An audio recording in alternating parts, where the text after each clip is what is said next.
What do we have for lunch? Oh yeah. Did we have to bring our ID for that? No, I think we just. Because I just dropped it off in my room. We just signed our name that we. You're supposed to on the chest. I'm like all today. Oh my. I woke up this morning and I didn't even know our roof was so cold. I had my AC on all night. I know, and then I woke up and I was like, right out of bed, I grabbed a coat, put on some shoes, I was like, This is how not to treat your customers. Don't mess with them. You can't see it. Sorry about it.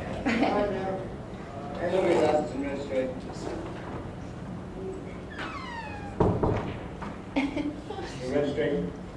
we can't see it. Hurry up now. Yeah. Sorry. Sorry. There's something funny here, boy? No. Well, then why are you laughing, Mr. Larry Johnson? All right, now, where were we? Sorry, didn't see. Yeah. I say now? I thought. Don't think, boy. Now, do you know how fast you were going? Now, what is so damn funny? I can swing so bad. Don't look like a cat to you, boy? Ever jumping around all nimbly bending from tree to tree? No.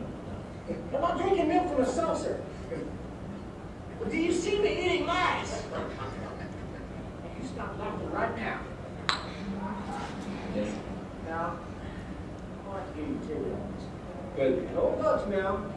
That's the law. Not so funny now, is it?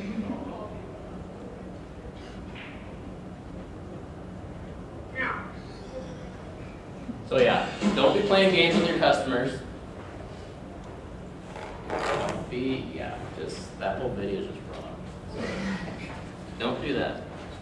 I'm just trying to lighten up the mood a little bit. This is a dry PowerPoint. Okay. So, can you guys see that?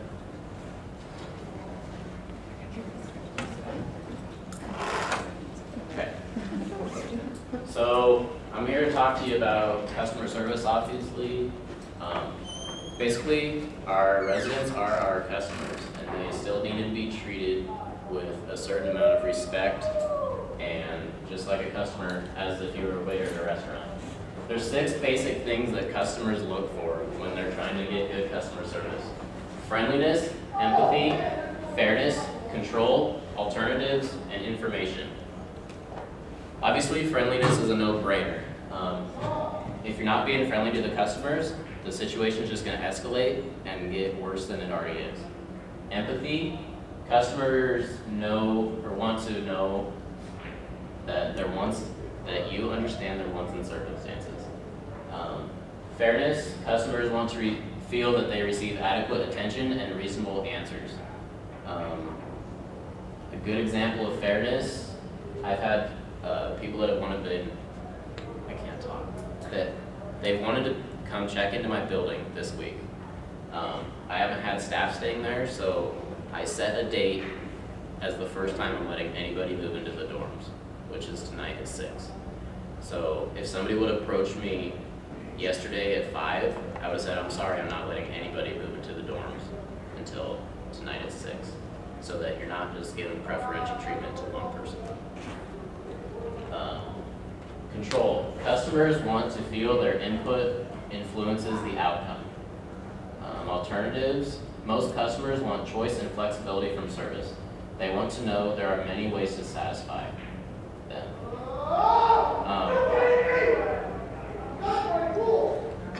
So this could be when you call a 1-800 number and you're getting customer service, and at the end they ask, well, would you like to purchase our extra service for $39.95? No, I just want to get out of here. That kind of stuff. But I mean, if you do have there could be there's other types of alternatives. So it just depends on the situation. Customers want to know about products and services, but in a pertinent and time-sensitive manner. That also goes with the last example. If you can see they're getting a little cheesed with you, don't be holding them around. Just get the problem solved and get on with the day. Have you all taken communication here? Okay. basically a review. There's two types of communication, verbal and nonverbal. Body language often says more than words. 55% of what we learn comes from body language. So that means if you're sitting at your front desk and a customer approaches you and you're all slouched like this, looking all crappy like, you're not very approachable. Or you're just cold. So, 38% of what we learn comes from another's tone of voice. Like I said earlier, if you're raising your voice at them, that's going to make the situation escalate. Sometimes it's hard to do, and I'll be the first to admit I've gotten a little ticked at people sometimes. But 7% of what we learn comes from the words said. So as you can see, body language and tone of voice goes a whole lot further than what we actually say. In the last slide, Cassie Thompson, who works in the admissions office, just told me that they tell them the customers will not remember what you say, they will remember how they feel. So, some types of positive nonverbal communications, obviously smiling, eye contact, and when we have an international speaker come talk to us, in some other countries, eye contact isn't appropriate. However, in our Western culture, that's how we communicate with people. If you're having a conversation with them, usually you're making good eye contact to show that you're attentive and listening. How you look, and this is hard to do because we work late hours and a lot of times we'll be sitting at the front desk in our pajamas, you know, but you know, just don't be looking all scruffy and, you know, don't look like you just crawled out of bed. So, yeah, Hey, I just wanted to give my input on two little things. The how you look thing, really, like, if you were sitting there in, like, dress pants and stuff, I mean, that would look weird at Exactly. 10 at a college. So, I mean, that is kind of appropriate to be in your sweats when you're sitting at the desk. And then just one other thing was when you mentioned tone of voice, one thing that I do a lot is if I'm about to say something and I know that if I say it right then I'm gonna sound really pissed off, you just like stop and think like, okay, I should actually wait till like I can say this calmly and just like try to think through that, you know, and be like, okay, my tone of voice is gonna be really bad, so I'm just gonna wait and say it later. And even guys, some guys automatically do it. When I talk on the phone and I'm answering somebody's question, I automatically do it. I raise my tone of voice, or not raise it, but I go higher in pitch, you know. Yeah, I can help you with that today, you know. Not necessarily like that, but you know how it goes. Just sound friendly and polite and like you actually care that you're helping them. Shaking hands. This is also in some other cultures, so if you have a international student, this could be a little different for them. But in our Western culture, shaking hands is very appropriate. Especially if you have freshmen in your building on move-in day. Their parents want to know that they're leaving their little babies with people who are going to take care of them.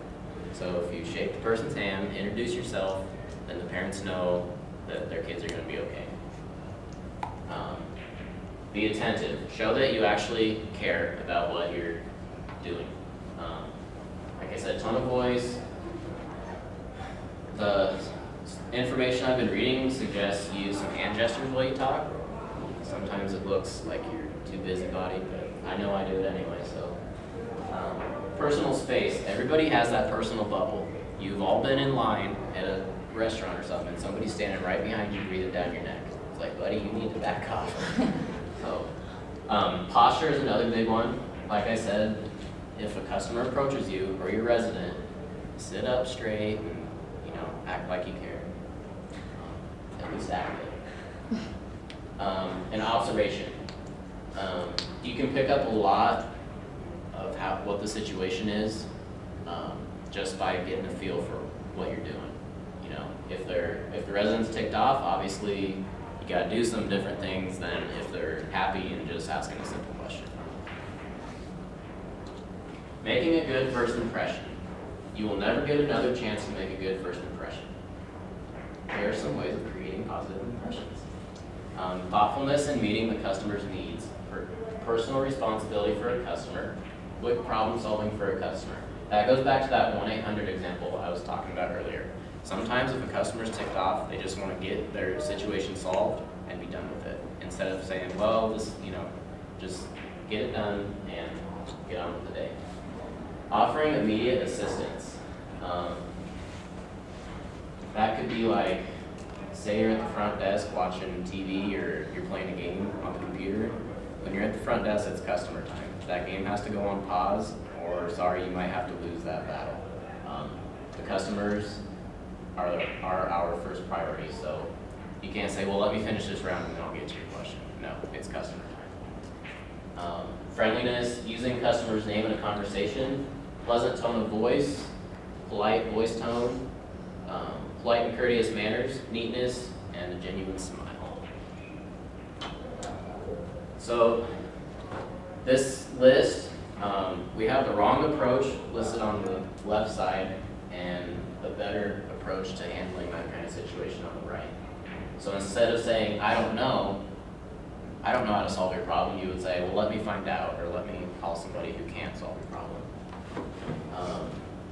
Instead of saying, like if a customer asks, say, hypothetically, they call in and their remote's broken or something. Instead of saying, no, I can't help you, say, well, what I can do is,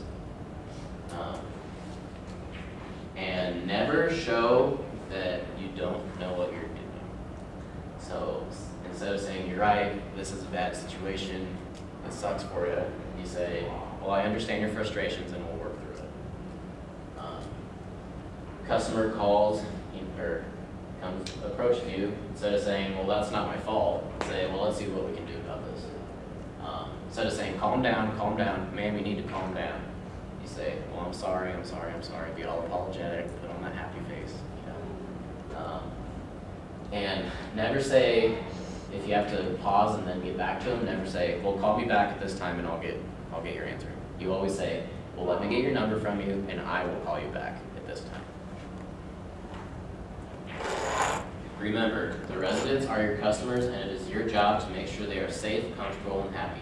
If they have a problem, you must respond. Our residents have to live here too. I mean, we have to help them out as much as possible. Especially the incoming freshmen on movement day. And their parents. Sometimes the parents are worse than the kids. Remember this too. The customers won't remember what you said, they will remember how you made them feel. And that goes a long ways. That came from Cassie, she gives tours. So if you make them feel good, they might walk away a little more happy and they'll never remember what you said. So, questions? Comments?